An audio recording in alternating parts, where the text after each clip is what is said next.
Hi friends, welcome to நம்ம ஒரு சமையல். நம்ம சேனல் இப்போ தான் ஃபஸ்ட் டைம் பார்க்குறீங்கன்னா நம்ம சேனலை ஒரு சப்ஸ்கிரைப் பண்ணுங்கள். வீடியோ பிடிச்சிருந்தா லைக் பண்ணுங்கள். மறக்காமல் உங்கள் ஃப்ரெண்ட்ஸ் அண்ட் ஃபேமிலிக்கு ஷேர் பண்ணுங்கள். இன்றைக்கி வீட்டில் இருக்கிற ஒரு 4 பொருளை வச்சு எக்லெஸ் டூட்டி ஃப்ரூட்டி கேக்கு தான் ஃப்ரெண்ட்ஸ் நம்ம செஞ்சுருக்கோம். வாங்க ஃப்ரெண்ட்ஸ், எப்படி செய்யலான்னு பார்க்கலாம். எவ்வளோ சாஃப்டாக, எவ்வளோ பார்க்கவே டெம்டிங்காக இருக்குது பார்த்தீங்களா. நான் இன்றைக்கி எல்லாமே டம்ளர் அளவு தான் உங்களுக்கு காட்டுறேன். ஒரு டம்ளர் தயிர் எடுத்திருக்கேன். அதே டம்ளரில் 3/4 டம்ளர் சுகர் எடுத்து பவுட்ரு பண்ணி வச்சுருக்கேன். அதை அது கூடவே ஆட் பண்ணி ஒரு விஸ்கை வச்சு நல்லா நம்ம மிக்ஸ் பண்ணி விடலாம். சர்க்கரை தயிர் நல்லா மிக்ஸ் ஆனதுக்கப்புறம் 1 ஸ்பூன் பேக்கிங் பவுட்ரு, 1/4 டீஸ்பூன் வந்து பேக்கிங் சோடா ஆட் பண்ணியிருக்கேன். சோடா ஆட் பண்ணதுக்கப்புறம் தயிர் கொஞ்சம் ஆக்டிவேட் ஆகும், கொஞ்சம் பபிள்ஸ் மாதிரி வரும். அதை வந்து ஒரு 5 மினிட்ஸ் வந்து நம்ம ரெஸ்ட்டில் விடணும்.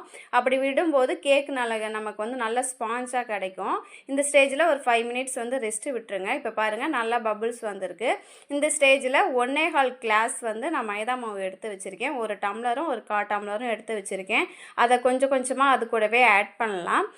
நான் சொல்கிற அளவை கரெக்டாக ஃபாலோ பண்ணுங்கள், கரெக்டாக இருக்கும். சப்போஸ் உங்களுக்கு பத்தலைன்னா மட்டும் ஒரு 1/4 டீஸ்பூன் ஆற வச்ச பால் வந்து ஆட் பண்ணிக்கோங்க. நான் இப்போ அதே டம்ளரில் 1/2 டம்ளர் ரீஃபைண்ட் ஆயிலு நான் எடுத்து ஆட் பண்ணியிருக்கேன்.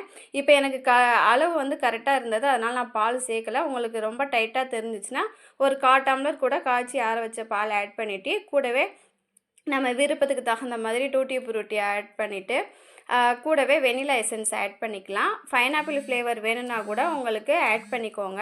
அப்படி விருப்பம் இல்லைன்னா நீங்கள் வெனிலா எசன்ஸ் மட்டும் ஆட் பண்ணிக்கோங்க.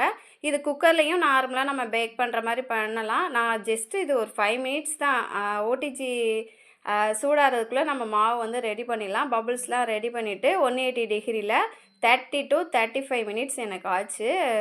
கரெக்டாக கேக்கு நமக்கு ரெடியாகி வர. மேலே கொஞ்சம் டெக்கரேஷனுக்காக டூட்டி ஃப்ரூட்டியை வந்து நான் தூவி விட்டுட்டேன்.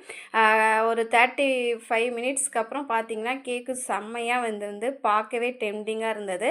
ரொம்பவே டேஸ்ட்டாக இருந்தது. கண்டிப்பாக நீங்களும் வீட்டில் ட்ரை பண்ணி பாருங்கள். இந்த மாதிரி கிட்ஸுக்கு ட்ரை பண்ணும்போது அவங்க ரொம்பவே விரும்பி சாப்பிடுவாங்க. நான் சொன்ன அளவுகள் எல்லாமே வந்து நான் வெயிட் பார்க்கும்போது எனக்கு கரெக்டாக 1/2 kg இருந்தது. நீங்களும் கண்டிப்பாக ட்ரை பண்ணி பாருங்கள். உங்களோட பிஸ்னஸில் இதை நீங்கள் ஆட் பண்ணணுன்னா கூட தாராளமாக நீங்கள் ஆட் பண்ணிக்கலாம். ரொம்ப சிம்பிளான ஒர்க்கு தான். எக்லெஸ் நிறைய பேர் கேட்பாங்க. அவங்களுக்கு இந்த மாதிரி டிஃப்ரெண்ட்டாக செஞ்சு கூட நீங்கள் சேல்ஸ் பண்ணலாம். கண்டிப்பாக வீட்டில் இருக்கிற கிட்ஸுக்குமே ட்ரை பண்ணுங்கள். ரொம்ப சாஃப்டாக இருந்தது, ரொம்பவே டேஸ்ட்.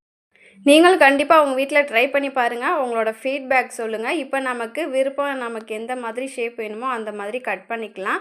பாருங்கள், பார்க்கும்போதே அவ்வளோ சாஃப்டாக இருந்தது, அவ்வளோ ஒரு டேஸ்ட்டாக இருந்தது.